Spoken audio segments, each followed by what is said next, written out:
आता त्याबद्दल आपल्याला विस्तृत जानकारी नंतर देण्यात येईल, कारण जे एक आरोपी त्यापैकी जे म्हणतात ते क्रॉस व्हेरीफाय जे फरार आरोपी आहे त्यांच्याकडून करणे राहिलेली आहे।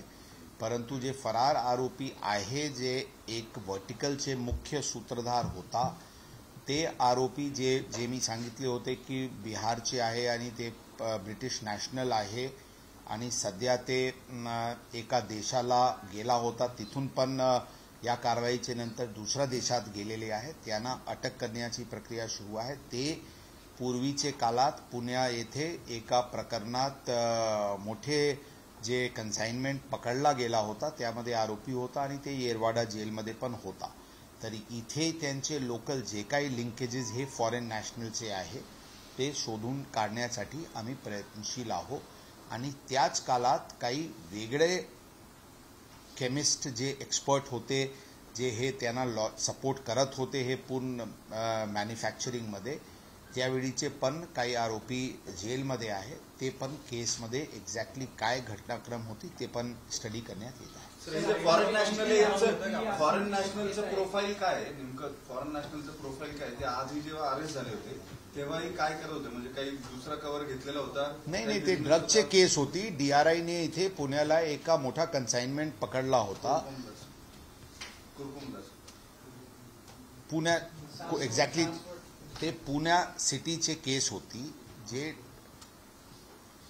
DRIने केस केली होती। त्या केसमध्ये ते आरोपी होता। त्या केसमध्ये ते जे सांगलीचे जे आरोपी अटक आहेत ते पण त्या केसमध्ये होता। ती रॅकेट ऑलरेडी त्यावेळी होती आणि ते बेल झाल्यानंतर परत जे काही येरवाडामध्ये असताना त्यांना काही इतर आरोपीशी संपर्कात आले, ते त्यांना कुरिअर एजंट्स म्हणून आणि ट्रान्सपोर्टर्स म्हणून त्यांना वापर करत होते आणि ही रॅकेट ते चालवत होते। ते पूर्ण त्या प्रकरणाचे आणि या प्रकरणाचे काय संबंध आहे त्याचे पण शोध घेण्यात येत आहे।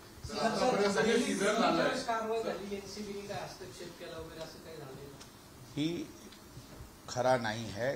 ॲक्च्युली ज्यावेळी आम्ही इथे फर्स्ट रिकव्हरी केले होते, फर्स्ट रिकव्हरीमध्ये जे फॅक्टरी ज्यावेळी अनर्थ झाला होता त्यावेळी दिल्ली येथेची ज्यावेळी ऑपरेशन करणे गरजेचे झाला होता आणि आमची काही छोटी टीम तिथे पोहोचली होती, त्यावेळी सेंट्रल एजन्सीची मदत, खरा नार्कोटिक्स कंट्रोल ब्युरोचे मदत घेऊन दिल्ली येथे ऑपरेशन करण्यात आली होती। कारण आमच्याकडे फक्त त्यावेळी दिल्लीला 6 अधिकारी कर्मचारी होते। त्यांनी एनसीबीने अत्यंत चांगली सहकार्य त्यामध्ये इनिशियली केली।